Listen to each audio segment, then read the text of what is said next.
Bonjour à toutes et à tous et bienvenue dans cette deuxième vidéo donc sur l'album. Donc on a déjà bien avancé, hein, je vous fais juste un petit point. Donc on a toute la structure avec sa fermeture. Et donc pour l'instant on a nos 4 pages de chaque côté qui sont prêtes. Alors j'ai fixé les aimants hors caméra, donc avec du scotch, hein.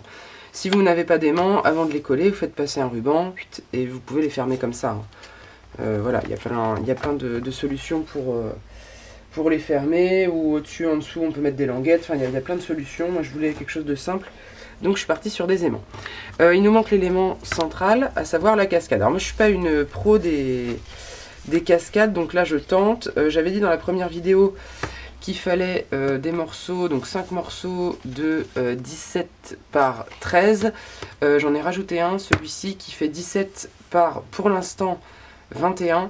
Je pense qu'il fera un peu moins, je le recouperai. C'est simplement que je me suis rendu compte que si je mettais juste mes morceaux comme ça de cascade, ça allait donner un résultat qui risquait de pas me plaire. Donc en fait, je préfère les mettre sur une pré-structure, on va dire. Donc j'ai fait mes plis à 1 cm dans les 13, ce qui me fait des morceaux de 17 par 12. J'ai calculé que des photos de 10 par 15, ça laissait comme ça 1 cm à chaque fois tout le tour. Donc moi ça me convient bien, puis bon, vu que j'ai un album quand même assez conséquent à remplir, je pouvais me permettre de m'étaler, puis ça peut permettre de mettre 2 petites photos par exemple, enfin bref, on peut s'amuser avec ça, et donc c'est une cascade format paysage. Donc double face sur la languette. Si vous n'avez pas de double face, bah, vous faites à la colle, hein, il n'y a pas de problème. Et comme j'avais pu montrer dans la vidéo précédente pour fixer les pages entre elles, eh bien on va avoir recours à la bonne vieille technique du je t'enlève un petit bout du scotch, je place tout bien et puis après on discute. Voilà, c'est encore le plus simple. Très honnêtement pour moi, hop, vous voyez, je plie à chaque fois pour avoir une languette qui dépasse. Je prends la pièce que j'ai assemblée, je vais essayer de me rapprocher du bas de l'écran pour pas trop vous montrer la grosse tête, mais je crois que je vais être obligé. Hop, donc on vient bien caler son morceau. Ouais, je vous fais un coup de grosse tête, je suis désolé, mais c'est pour mon alignement, je vous remontre. Voilà, donc je m'aligne bien pour que mes morceaux de cascade ne dépassent pas de mon support. Et comme d'habitude, tac, j'enlève mon scotch et là vous voyez, hop, ça rentre dedans, impeccable, ça dépasse pas et c'est propre. Voilà, ça marche aussi très bien avec la colle. En général, parfois j'ai la flemme d'utiliser la colle simplement pour des questions de petits débords de colle, de côté un peu cracra. Et puis bon, j'ai pris cette habitude de bosser au double face. Alors je l'ai déjà dit à plusieurs reprises, mais je le redis parce qu'on ne sait jamais s'il y a des nouveaux venus sur la chaîne, des débutants, des débutantes. Le double face comme ça coûte pas des fortunes.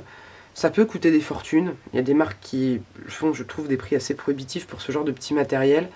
Vous en trouvez du pas cher, mais honnêtement, le pas cher, c'est pas mieux. Le double face de chez Action, par exemple. Moi, je n'ai tellement entendu du mal que je l'ai même jamais, moi, testé. Parce que si c'est pour faire des créations, y passer des heures, parce qu'on va pas se mentir, sur nos albums, nos machins, on passe quand même un temps fou.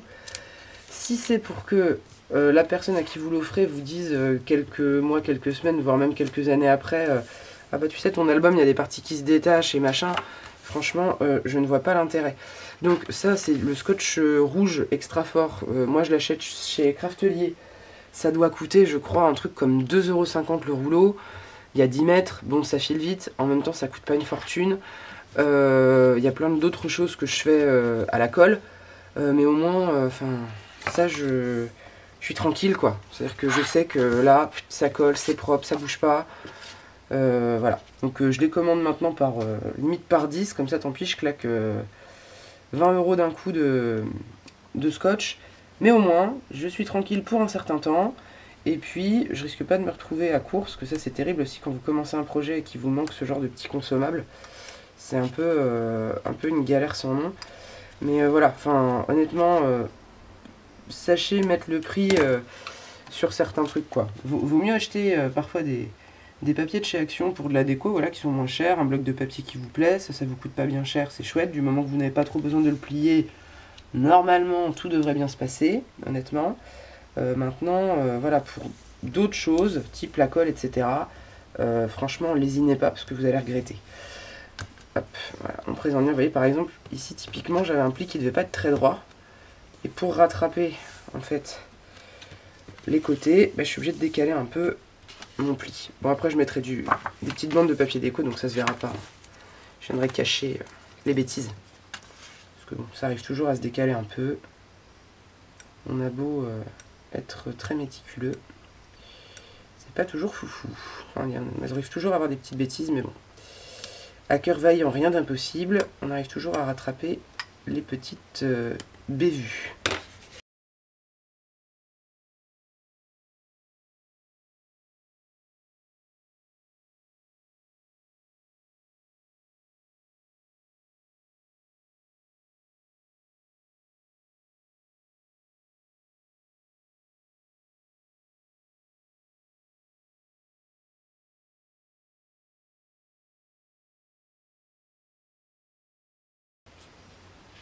Alors voilà, ma cascade est terminée. Et en fait, j'ai des décalages sur les côtés qui me plaisent pas du tout.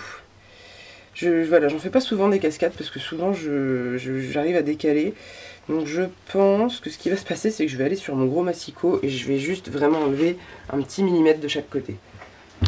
Alors la cascade est terminée et un petit peu rectifiée. Je suis allée chercher de quoi la fermer. Je sais pas encore tellement quel système de fermeture je vais utiliser. Je pense que je vais faire des petits... Enfin, je vais certainement mettre en bas une espèce de petit bouton là pour pouvoir fermer comme ça. Je sais pas encore trop comment je vais faire. Toujours est-il que là, putain, il faut que je recoupe un petit peu en bas pour que tout ça soit le plus propre. Ouh là là, je tape dans le matériel. Voilà. Pour que tout ça, disais-je, soit le plus propre possible. Normalement, j'ai à peu près 1 cm de débord à chaque fois.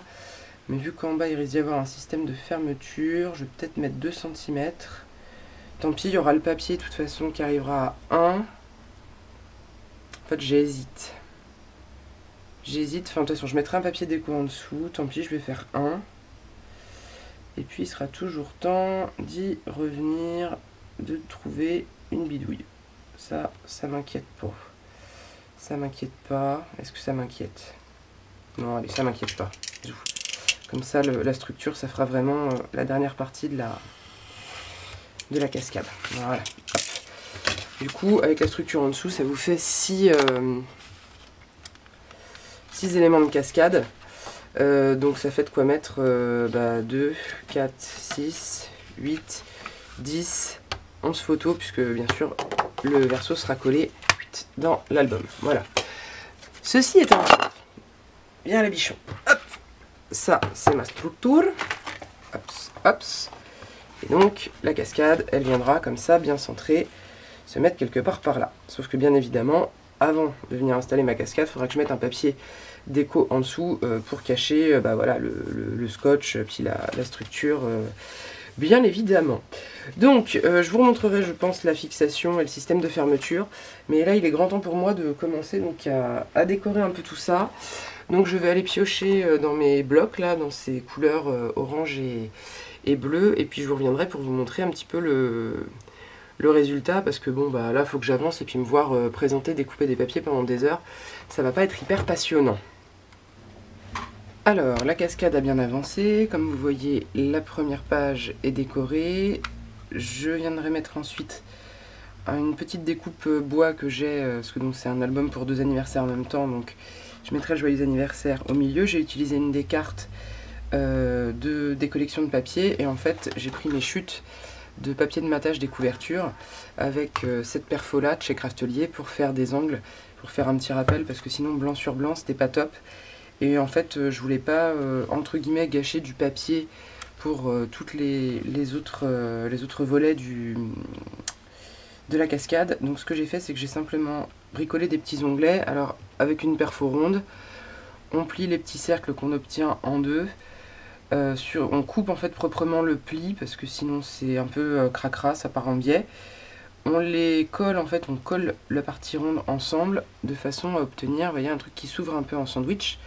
Et tout ce qu'il y a à faire, c'est de venir fourrer un petit peu de colle là-dedans, sans en mettre partout. Oups, voilà, dit-elle en mettant partout. Et ensuite, on colle ça sur la page. Hop, en essayant de l'aligner bien évidemment avec ses copines et en essayant de la mettre le plus droit possible. Voilà, hop.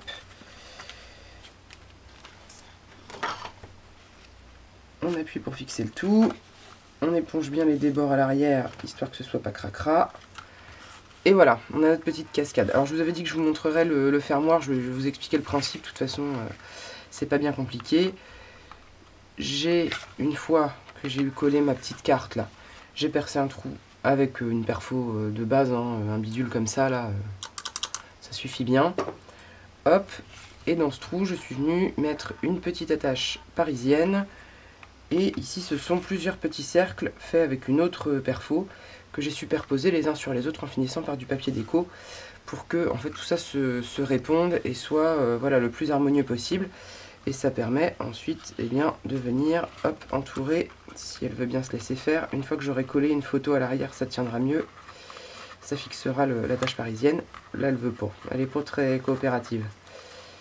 Hop, voilà. Donc une fois que ce sera bien en place, il suffit voilà, de tourner comme ça. Et ça ferme la cascade sans aucun problème. Voilà.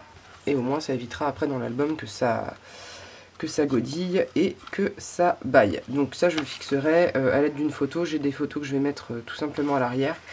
Donc je mettrai peut-être une petite pastille de papier avant, quelque chose pour pas que ça bouge. Je vais peut-être même le faire maintenant parce que j'ai une perfo ronde par là. Qu'est-ce que j'ai fait de ma perfo, moi? Ah, elle est là, voilà. Je prends un papier blanc qui traîne, hein. Une chute, ça suffit. Voilà. Hop. Et cette petite pastille va permettre de maintenir la tâche parisienne, de lui éviter de bouger au maximum. Comme ça, ce sera propre et net. Hop. Pas toujours facile de bien faire adhérer la pastille. Dans ce sens-là, ça ira mieux. Hop. Puis vu que je vais mettre une photo dessus, ça se verra pas trop. Donc, c'est très bien. Hop. Voilà. Et comme ça, ce sera tenu. Ça évitera que ça bouge sans arrêt. Et voilà. Vous voyez, c'est très discret. Hein. Une fois que c'est fait, je vais laisser dans ce sens-là quand même pour bien que ça adhère. Hop. Et je n'aurai plus qu'à venir coller. Attendez, parce que j'ai du bazar dans l'album là. Hop. Qu'à venir coller. Alors j'ai commencé, voire quasiment fini de mettre du papier déco, mais je vous montrerai tout ça en détail plus tard. Hop. Là, la dernière étape, ça va être de venir coller ce bazar ici, voilà, bien propre, bien droit. J'ai pas encore mis la découpe bois parce que justement je vais pouvoir appuyer dessus pour que ça colle du mieux possible. Et puis vous voyez, pour fixer la ficelle à l'arrière, j'ai simplement mis du scotch pour l'instant. Une fois que tout sera collé, de toute façon, ça ne bougera plus. Et puis je vous montrerai les détails de papier déco un petit peu plus tard. Et me revoilà. Alors, je vous ai passé toutes les étapes de collage de papier diverses et variées parce que c'est long et c'est pas passionnant. Les deux vidéos sont déjà assez longues comme ça. Et là, finalement, je vais vous montrer le résultat final. Alors, pour la couverture, alors comme vous le voyez, on a le papier de matage en dessous. J'ai utilisé ici une chute d'un des papiers, voilà, avec un décor très floral pour faire des rappels avec l'intérieur. Une découpe ici, donc vous voyez, de rose qui a été fait sur un papier miroir dans les bleus. Alors c'est des matrices de découpe que j'avais achetées sur Globleland dans le cadre du partenariat. Donc vous retrouvez ça, vous allez fouiller dans les vidéos de haul et vous les retrouverez, hein. Il y a les liens, il y a même un code promo qui doit encore être valable, donc n'hésitez pas. Elles sont pas très chères et vous voyez que pour faire une couverture simple, parce que là c'est pour offrir, et voilà, quand on offre un album, faut toujours un petit peu savoir à qui on l'offre aussi. Et dans les goûts, voilà, je voulais pas partir sur un truc trop, comment dirais-je, pas trop travaillé, c'est pas ça, parce que bon, il y a quand même du boulot, on va pas se mentir, mais dans quelque chose de trop imposant, trop, voilà, fleuri, etc. Je sais que c'est un album qui va être rangé, vraisemblablement, dans une bibliothèque, donc je pouvais pas avoir non plus 10 cm d'épaisseur de fluffler de machin, donc je suis restée voilà, volontairement très sobre pour faire quelque chose de joli, simple, mais je trouve assez efficace. On a notre petit neuneu là qu'on a réussi de haute lutte à mettre donc ici pour fermer l'album. Sur le côté, petit détail que j'ai pas encore fait, je pense que je vais simplement peut-être remettre un chipboard bois ici pour faire un rappel, je sais pas encore, et l'arrière je l'ai laissé, voilà, tout simple. Alors, je vous emmène avec moi à la découverte de cet album, et je vais en même temps, je vous raconte ma vie, faire un test parce que donc je vais l'offrir et je l'offre déjà avec quelques photos. Donc à l'intérieur il va y avoir quelques photos que je vais tâcher de flouter, donc normalement ça ne devrait pas poser problème. Donc quand vous ouvrez l'album, il y a ceci.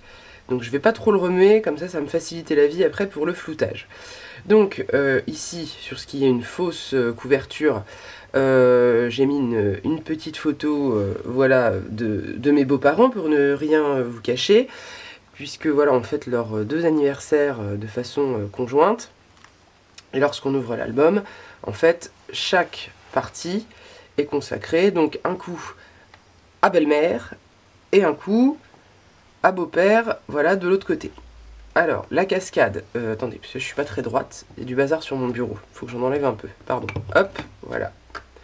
Voilà, donc notre cascade ici, donc s'ouvre comme ceci, comme prévu. Alors il y a déjà quelques photos que je tâcherai de flouter, donc là j'ai gardé ça un petit peu pour les photos, on va dire, de groupe. Voilà les photos de famille qui auront été faites à l'occasion des deux événements, donc j'en ai déjà mis quelques-unes. Tout ça c'est imprimé avec ma Canon CP 1300, donc ça laisse encore pas mal de place. Et j'ai laissé volontairement tout blanc, tout simple, parce qu'encore une fois, voilà, je voulais pas trop charger. J'ai eu des retours d'expérience de ma maman par exemple qui m'a dit oui mais les papiers sont trop beaux, j'ai pas envie de coller des trucs dessus, machin. Donc du coup maintenant je fais simple. Alors je vais commencer par ce côté-ci, puisque l'anniversaire du beau-père il a déjà eu lieu et que donc on avait déjà pris des photos et j'en ai mis quelques-unes. Donc à chaque fois en fait, j'ai pris une grande photo de chacun. Et il y avait ces grandes cartes, là ici, dans la collection de papier. Et en fait, je suis venue avec un cutter de précision découper autour des petites fleurs pour pouvoir glisser une photo en fait à l'intérieur. Et les 2 pages en regard sont sur le même principe. Ça m'a permis de donner une cohérence. Et comme ça, comment dirais-je, ça distribue déjà un petit peu l'album. Donc quand on ouvre, hop, on a différents papiers. Donc comme vous pouvez le voir, j'ai déjà mis quelques photos. Est-ce que je vais avoir assez de place de l'autre côté? Si je ferme, ça devrait aller. Donc j'ai déjà mis quelques photos en petit format. Après, ils compléteront comme bon leur semblera. Et ensuite, donc, plusieurs papiers à chaque fois. Donc vous voyez, quand on l'ouvre, c'est quand même assez grand. Il y a de la place pour mettre des photos. Et donc, chaque page a son papier. Je vous montrerai pas l'autre côté, parce qu'en fait, j'ai mis exactement les mêmes papiers en regard pour garder la cohérence de l'album. Et hop, on arrive ici à la couverture. Et comme vous pouvez le voir, avec les petits aimants qu'on a mis, et bien tout ça tient parfaitement. Voilà. Et on obtient cet album. Alors dont je suis plutôt très contente, j'espère qu'il aura son petit succès. Hein, et puis bon bah voilà, que les beaux-parents s'en empareront joyeusement pour mettre les photos et donc garder des souvenirs de ces 2 anniversaires.